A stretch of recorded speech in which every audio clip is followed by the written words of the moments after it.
As a travel lover, I have been to many countries. Whenever I visit a new place, I always try the local specialties.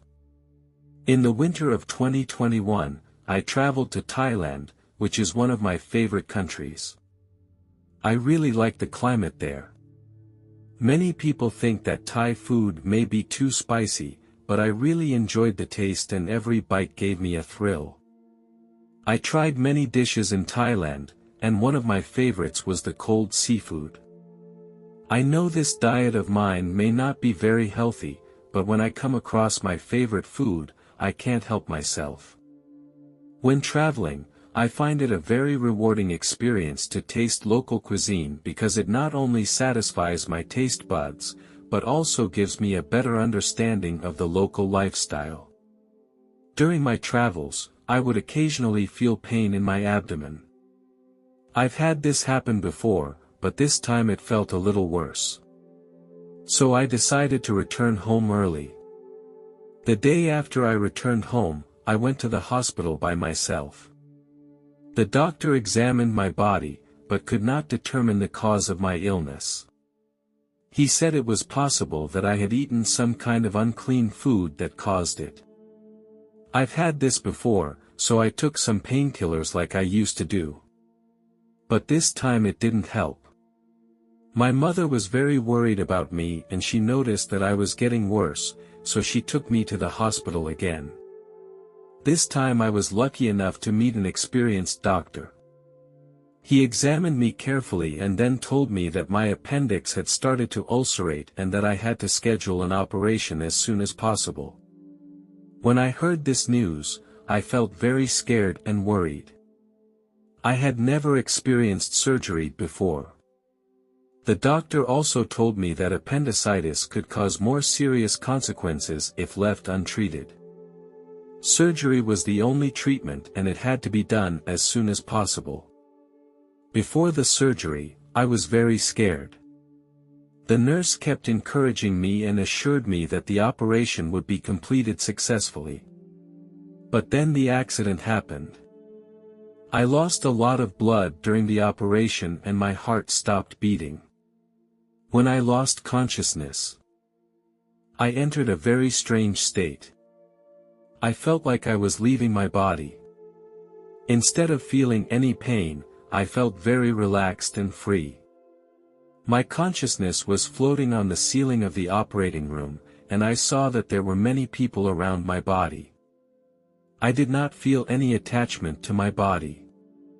I felt that I was ready to leave. This state made me feel very relaxed. I realized that my body was the source of my pain, and now I was free of it. I felt very free, without the pain I had before and without the worries in my life. It was a very wonderful feeling. Suddenly, a mysterious force pulled me upward. After I left the hospital, I flew into the sky. I felt like a bird, flying freely in the air. As I looked down at the earth, I saw many wonderful sights. I saw beautiful mountains and vast seas. Every creature has its own way of living, and every place has its unique charm. I realized that everything in the world is interconnected. Every creature and every plant has their place and their role. I can see how we are all connected. We are a part of each other. And part of God. I got further and further away from the earth and I came into a light. It was filled with pure light, and I felt like I was becoming part of it. Soon, I noticed two angels with a golden glow on their bodies. Although I had never seen them before, I felt that there was some kind of connection between us. I tried to see their faces, but no matter how much I stared, I couldn't make out specific features. We communicated with our minds, and this communication was very intuitive and quick. They were very welcoming and I felt their warmth and goodwill. They told me that the world is a harmonious whole and that we are all part of it. They took me to a mysterious place. Here I saw countless spheres, as if they were scaled-down versions of the universe. Each sphere has its own characteristics and unique light. Some spheres shone with various colors, while others showed detailed and wonderful patterns. I also saw the earth, which is so wonderful and magical. The earth is full of life and energy, like a hive of awakened bees. It was like a beautiful blue jewel with a dazzling glow. I can clearly see the outlines of the continents and oceans. The earth is like a giant organism, full of energy and vitality. I saw countless life forms, from the birds in the sky to the giant whales in the depths of the ocean. All this constitutes a harmonious ecosystem. This scene gave me a deeper understanding of nature and the universe. Here, I also saw many things that will happen in the future. Among these things, there are good things and bad things. The one that impressed me the most was that there will be a serious virus crisis in the future. The scale of this one is more severe than any other, causing panic and anxiety on a global scale. The reasons for the spread of this virus are multiple. Due to the excessive destruction of the natural environment by people, many wild animals have lost their habitats. These animals choose to live around cities in order to get food. This situation makes it easy for the virus to spread to humans. This virus is extremely contagious and deadly, and can even kill people within a week. Due to modern transportation and a globalized economy, the virus spread rapidly across the globe and soon spread to every corner. This viral crisis has brought great impact and destruction to human society. Many lives would be lost. The global economy was hit hard, many businesses went bankrupt, and large numbers of people fell into poverty and hunger. Many countries have become more vulnerable because of the lack of effective control measures. I asked one of the angels, "Are these disasters really going to happen?" He replied, "The timeline is very complicated. We are not sure that they will happen, but we can see the possibility of how things will unfold." Another angel reassured me that we believe that humanity can overcome these difficulties and challenges. Finally, the angel told me that I had to go back now. That my time had not yet come. They had other work to complete. I felt very curious, so I asked him, "What kind of work?" He explained, "I need to go and pick up those who have just died and come here." I asked him if he could take me with him, and he hesitated for a moment, but finally agreed. The angel took me to a hospital and we entered a hospital room. I saw an old man lying on a bed, his face was pale and he looked very frail. I noticed that there was a medical record on the table, which stated that he was a patient with terminal lung cancer. Suddenly, the old man's body began to tremble and his breathing became more and more rapid. I watched this and felt heartbroken. But the angel stood by and watched calmly, as if he had it all under control. Soon, the old man's body stopped functioning completely. The old man's soul slowly left his body. The old man slowly opened his eyes and found that he was no longer in a hospital bed.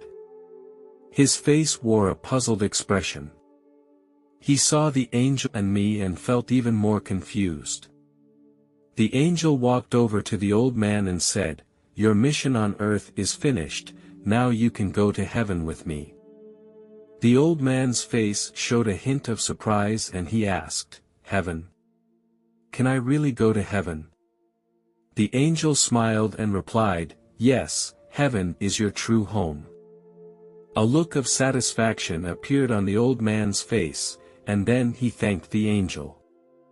He looked down at his body as if he was saying goodbye to it. We came to another place, this one very beautiful. The angel said to the old man, "I will now take you to God." The old man looked a little nervous and he asked the angel, "Is it true that you are going to see God?" Will God judge me? The angel smiled and replied, God is the creator of all things and He is the Father of all of us. He loves each and every one of us, as you will soon understand. When the old man heard the angel's answer, the doubts on his face slowly dissipated. Then, the angel led us to the gate of heaven. The gate of heaven radiated a dazzling light. The angel told the old man that God was inside. I stood in front of the gate of heaven and felt very excited. The angel told me, "It is time for you to go back." I asked him to let me see God too. The angel looked at me, smiled, and said, "You will see Him when your mission is finished." I felt a little lost. As I was about to leave, the old man waved goodbye to me and told me to cherish life and pursue my dreams with courage. When I opened my eyes, I found myself back in my hospital bed. My body felt very weak. I remembered what I had just experienced in heaven and it felt as if it was a real dream. My family members were waiting by my bedside. When they saw me wake up, they all had smiles of relief on their faces. They told me that I had been in a coma for several days and they were all very worried about my condition. I had a whole new perspective on death. I no longer fear it because I know that when my time comes, the angels will be by my side, accompanying me on my final journey. And then take me back to my home and to heaven. I often share my story with some older people, telling them that death is not scary because we will all have a good place to go. This message gives them a sense of peace and comfort, makes them more willing to accept the inevitable. In 1999, I was in a state of extreme despair and loneliness. I was in a rut on all fronts. My relationship with my family became distant, and things weren't going well at work. I felt there was no hope for the future. In this situation, I began to consider ending my life. Just as I was about to take action, I experienced something really amazing. I met God and He had a conversation with me. Although this sounds very unbelievable, I am sure it was real. God's presence is very real. He guided me out of a difficult situation and rediscovered the meaning of life. This experience completely changed my life and brought me out of my despair and loneliness. I regained my confidence and strength to begin a new journey. When I was 26 years old, I had no real friends. I was alone at home every night. I started to get tired of my situation and I couldn't find anyone to talk about my thoughts and feelings. I felt like the darkness was consuming me and I was ready to end my life. My faith in God remained strong, but I was unable to love myself. I felt like my existence was a mistake. Every night, I wanted to escape this painful feeling. One night, I was lying in bed alone. I began to cry and pray at the same time. I told God, if you really exist, I need your help. I have come to the end of my life, and I cannot go on without your help and your love. I told Him that I had tried my best to find my way, but now I was in darkness and needed His guidance. I knew that if God really existed, He would hear my prayers. If He did not exist, His silence would be my answer. Suddenly, a dazzling light appeared in the room. This light was so strong that it illuminated every corner of the room. It made me feel like I had entered another world. I felt that my fear and despair had disappeared. Although I did not see the image of God, I felt His presence. He conveyed His love to me in a silent way. God and I did not use words to communicate, but telepathic communication.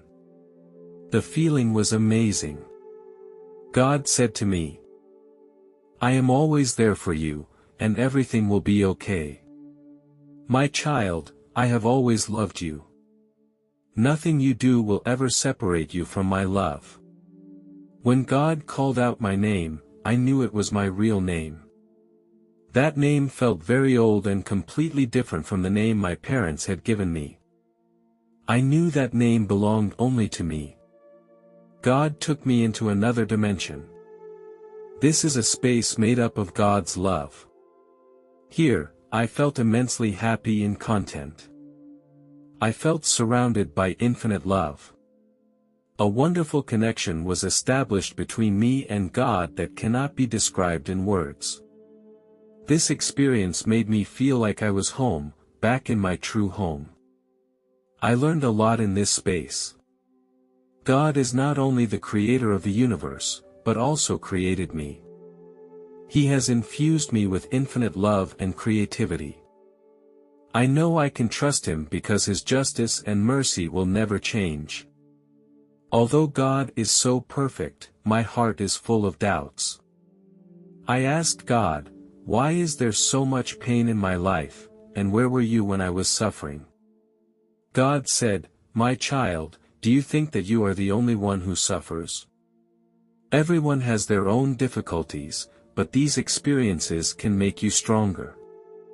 When you feel pain, I am actually always with you. I couldn't help but complain, then why don't you stop these sufferings?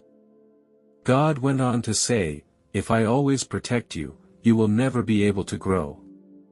Sometimes you need to face these challenges on your own in order to become stronger. God reminded me that, my child, you need to learn to trust. Trust yourself, trust others, trust me.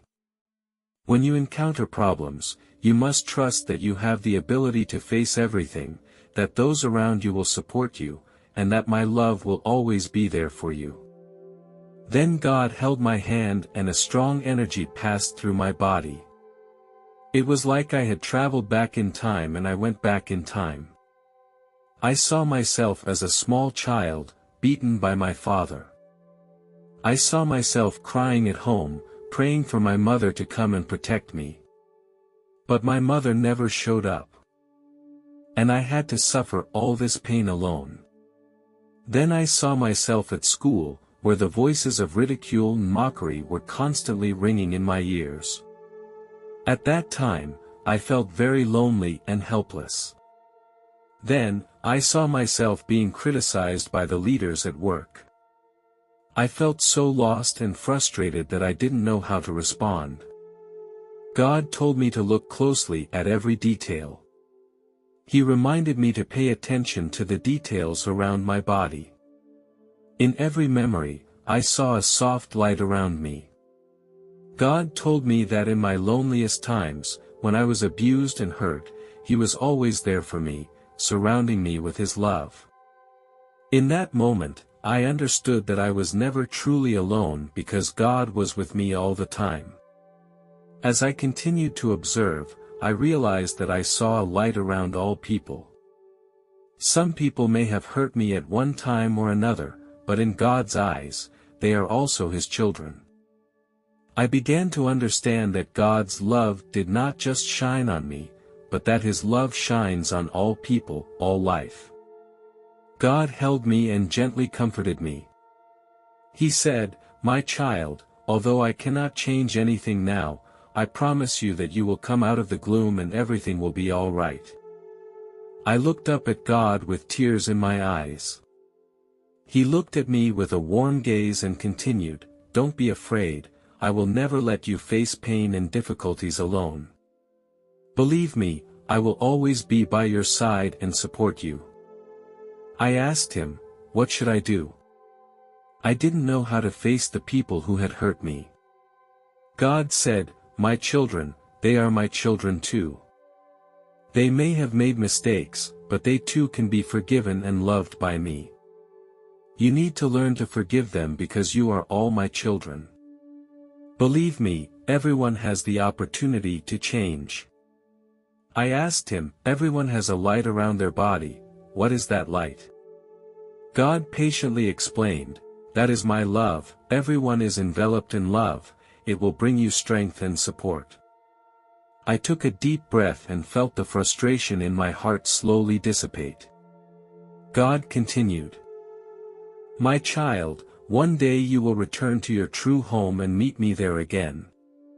There you will find true inner peace and joy. I talked a lot with God here. God also gave me a glimpse of my future life. In terms of my career, I eventually found a job that I love and continue to grow and improve. There will be some setbacks and difficulties, but I will persevere and eventually succeed. In terms of marriage, I will also encounter some ups and downs. Although I have to go through a failed marriage, this experience makes me cherish true love more. Eventually, I found a trustworthy person. We support each other through every stage of our lives. Although we do have conflicts and arguments, we work through communication to solve problems. I asked God, are these things really going to happen in the future? God replied, all these things will happen if you believe in yourself. Your future is totally up to you. You need to believe in yourself, pursue your dreams, and face challenges and difficulties bravely. His words filled me with hope and courage. I stood there with God holding me tightly. In His arms, I felt a sense of safety and peace. He told me that He had to leave and that He would be there for me in a different way. The light in the room was fading. I held on to Him as long as I could, but He slowly disappeared from me. When God disappeared, although I felt some loss, I knew He would always be there for me. I began to try to change myself. I knew that I myself had a lot of responsibility for all this pain in the past. There was a lack of communication between us in our dealings with our families. There was a lack of trust in our dealings with our coworkers. I started to try to repair the relationship with my family. So I started to reach out to them. I found that every communication brought us closer to each other, and I understood their thoughts and needs better. On the work front, I started to try to build a more trusting relationship with my colleagues. In the past, I often conveyed negative emotions to my colleagues, and doing so only damaged our relationship. Therefore, I decided to take the initiative to show my colleagues that I trust and respect them. I began to listen to their opinions and suggestions, and to offer them my own ideas and opinions as well. I remember a time when I had a disagreement with a colleague about a project. In the past, I might have taken a negative attitude or simply distanced myself from him. But this time, I tried to take a different approach. I sat down with him and listened carefully to each other's ideas and opinions. Together, we discussed and analyzed the strengths and weaknesses of the project and came up with solutions. In the end, we achieved great results in the project and our relationship became closer. I found that as I worked to change myself, my life began to change for the better. I have become closer to my family, and the trust and cooperation with my colleagues has become even better. I know this path is not easy, but I will continue to persevere. There was a time when I became lost again. When I came to church, I told my pastor about my experience. He listened to me quietly. He did not interrupt me, nor did he show any surprise. He always had a quiet look on his face. When I finished speaking, he said, "You are very blessed to have experienced God's love and mercy firsthand. This is something that many people do not experience." I asked him, "Do you really believe in my experience?" He nodded, smiled, and said, "Of course I believe. God's love is everywhere, and His mercy will come to anyone. It is only natural that He should appear in your life." I felt a great sense of relief, knowing that I had not been misunderstood. His words strengthened my conviction that my experience was real. He went on to say, your experience also reminds us that a relationship with God can be experienced firsthand. We can feel God's love and mercy if we are willing to listen to our inner voice. Every one of us in life faces a variety of challenges and difficulties. But if we believe in the existence of God and trust in His help and grace, we can overcome these challenges. He will always be there for us, giving us strength and courage. I know that God's love is infinite and He is willing to bring happiness and peace to everyone. This conversation with the pastor made me re-examine my faith and life, and made me stronger in my connection with God.